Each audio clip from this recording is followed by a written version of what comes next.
Alright everybody, hope you're well. Thanks for watching my little videos and everything. I'm up to 17 subscribers, get me! Woohoo! So this time we're at the Cleavey House doing the Redcar Beer Festival, I believe it is. And not that I'll be drinking a great deal, but you know, beer festival time, let's do it. There's been a few change-ups along the way, but we're ready for it. And yeah, we've got a few lined up this month.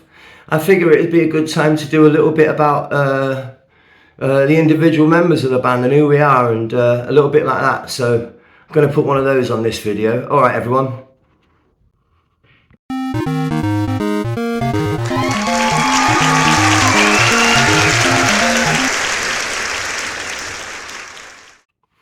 So first up, Eve.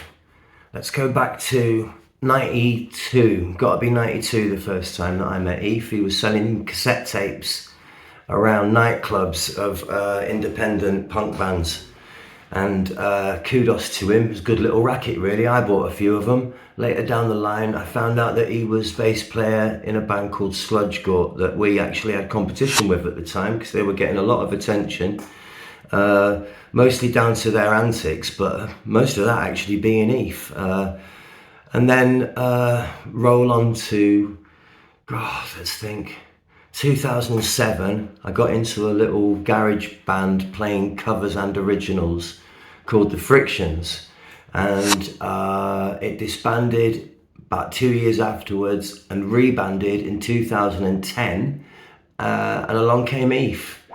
And now Eve isn't just a bass player, he's an absolute showman. He's an incredible bass player actually, probably, no, without doubt the best I've played with, but he's an absolute showman, and he's probably one of the few people that I've ever thought actually gives me a run for my money. Normally in any lineup that I've been in, it would be me that would be the showman, but not in this case. He's an absolute showman, and he does more for the band than just play bass. I mean, that's how it goes in Hot Rockets. Yeah, the stuff that goes on behind the scenes is actually the scaffolding that props up the band, and without it, it wouldn't work. And Eve supplies a practice room for free every week, books gigs, and he does it. Sorts out the van, gets all that sort of stuff sorted out, and he's just he's one of the, I'm not kissing his ass or blowing smoke up him or anything like that, but he is one of the most decent lads that I've met, I think. And so when I put my little advert out on Facebook, of all places, to get a little 3-piece band together, when he put his comment up, he said something like, did you forget about me or something? I thought, I did. You know what I mean? I should have gone there straight away, actually. How stupid of me. So when I originally went up and jammed with the lads, I was at that time more chuffed that I just managed to get into an originals band with Eve. Anyone that's come to see the band will immediately recognize the man's showmanship. I'll leave that there, and that's about it for Eve. All right, so that leads us to Paul Rocket. Paul isn't only the drummer in the Hot Rockets. Paul organises a lot of the shows and does a lot of the groundwork, phone calls and communication, stuff like that. A lot of the time, if you get in touch with a band, it'll actually be Paul that you're getting in touch with. And on top of that, he does all of the driving as well, which is an absolutely exhausting task. If you can imagine, well, on top of that, he works all day as well, and then gets in the van with all the equipment and drives into the night, into like sometimes 2-3 hour drives, plays an absolutely exhausting set for about like however long it is, 45 minutes, an hour, 2 hours, whatever, gets back into the van, drives another 3 hours all the way back. That alone is above and beyond, you know. So not only is Paul the drummer, he's also the driver and books a lot of the stuff too. And so the first time I met Paul must have been about 2008, where I, strangely enough, painted a picture of Iron Man and advertised it for sale, and Paul bought it. And then I was aware of who Paul was. And Paul played drums in a local covers band called Gross Misconduct. So I was aware that he was already a functioning keen drummer. Hot Rockets for Paul is probably the first time that he's been, well, I know it's the first time he's been in an originals band, but probably the first time that he's played a lot of times out of town as well and out of his comfort zone. And he's adapted to it absolutely beautifully. He's no babe in the woods anymore. We've been at it for about 4 years now, and I would say we would be near about 170 to 180 gigs deep at this point. And so I would say at this point that Paul is now a seasoned player. You know, I would consider him a professional. I respect his opinion, and I respect him as a brother. And again, without him, this boat would not float. I can't drive a car, you know. Heath will drive around from place to place, but he's not keen on getting in a car and you know, bobbing down the motorway in manic traffic or anything like that. And so Paul's a saviour to that respect. And yeah, and that's my bit about Paul.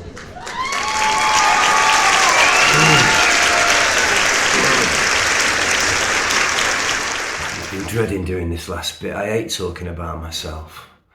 You know, if you have to get a job or something like that, mate, and they say to you, write down a CV of all your qualities and post it in, you're like, well, I don't want to polish my own knob. You know what I mean? It's like, oh, I do this and I do that, and isn't that brilliant? And what a superstar I am. That's not a natural feeling. I can't do it. I can't milk my own ego. So how do I do my bit? Okay, so you know when I met Heath, you know when I met Paul, all the while I was also playing in bands, producing music, releasing stuff. I got caught, actually, in what I consider now to be a bit of a stupid trap, in a band with other people who were keen to play gigs, but never actually did. For some reason, we practiced every week and possibly play 3 times a year and got utterly nowhere. And it took us 10 years to do so. And if I just skipped that part of the plan, then I probably wouldn't have all these grey hairs growing out my chin. I'd still definitely be doing it, but I probably wouldn't have all these grey hairs growing out my chin. But my history would be that I played guitar and sang in a band called Raggedy Ann from Scarborough. We used to be on the same circuit as Heath's band Sludge Court back in 92, 93, 94.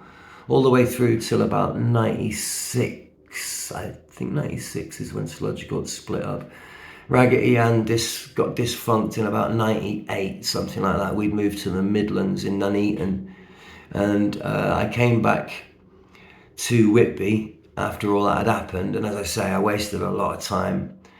Got in a cover band with Heath called The Frictions, which also featured my missus singing, which was great fun. And you know who I am and what I do. I don't need to talk about that shit too much, do I? All right, so anyway, and that's it. That's my roundup. I rounded up the whole gang. And literally, I think I'm the one that supplies the material. So I'm the music man. I write the songs and I write the riffs. And I then show those to the boys and they decide what they want from it, you know, what they pick through the bones and get out of it, what they want out of it. But I supply the tunes. We have one song, in which during lockdown, I asked the boys, look, I'm coming up with a lot of riffs right now, but I can't think of too many lyrics. You know, I didn't want to get into the political side of it. So I asked the boys to, and Paul came up with an absolute blinder. And so he wrote the lyrics to Unjust Society. But apart from that, if I didn't have Paul driving, and if I didn't have Heath and his van and his free practice rooms every week, I'd be fucking singing songs in the breeze. You know what I mean? I'd be pissing up the wall. So yeah, that's and artistically as well. I come up with most of the art, well, all of the artistic bits and bobs too. That's the roundup then. That's what I'm going to say. That's all you need to know, really. That's all you need to know. All right, thanks for listening.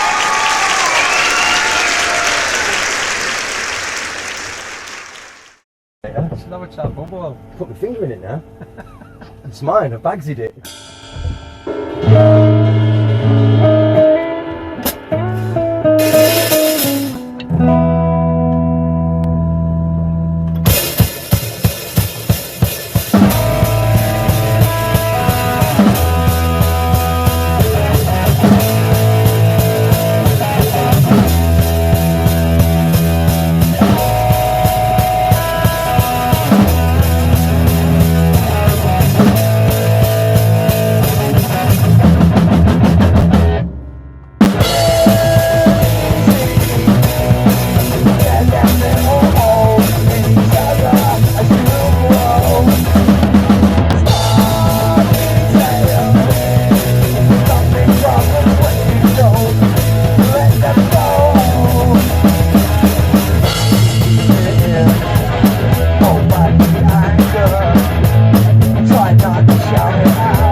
Did I do something wrong? Oh, I thought you were looking at me like I'd done something wrong. All right, so it's Sunday. Paul's been at Damnation Festival for the weekend, so we're just waiting on a lift, and we'll get to it.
20 and you come from the 70s, you'll remember a time before mobile phones, when we all had mates and we all went round each other's houses and we cared about each other.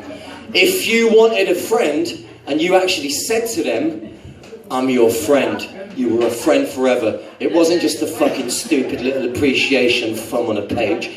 Break down on the A1 and see how many friends you've got on Facebook, yeah? We are. So I wrote this song especially for that. It's called Social Media. Please put down your phone, this isn't right.